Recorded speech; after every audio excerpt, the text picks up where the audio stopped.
The Shostakovich Fifth Symphony is inextricably linked to the politics of the time. Shostakovich had written an opera, Lady Macbeth of Mtsensk, and it had been roundly denounced in Pravda.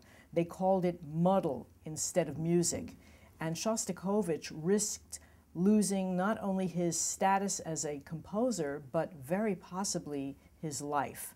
Stalin did not fool around. When he was not pleased with something, people ended up disappearing, going to the gulag or worse. And so he was very aware that this was extremely dangerous of him to keep on the same direction. So he made a statement.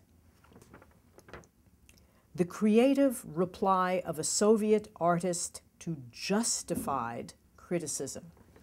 Underline the word justified because, of course, he had to say this. But what did he do artistically in response to this horrible accusation? He wrote the very great Fifth Symphony. Now, his music had been criticized as being coarse and vulgar and too complex.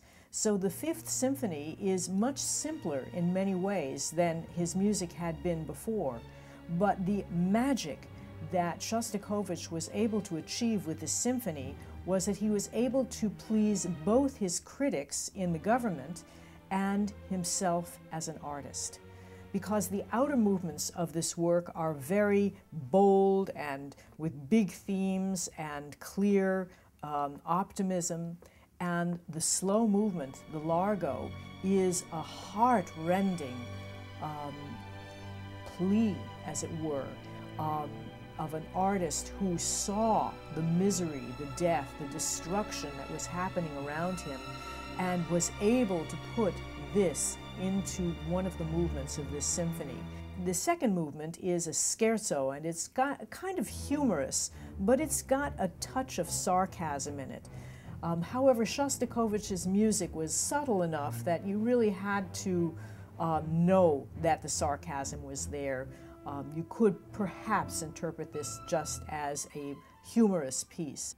It is both a piece of great bravado and brilliant orchestration and wonderful public persona and optimism and cheerfulness, as well as being a piece of profound personal expression.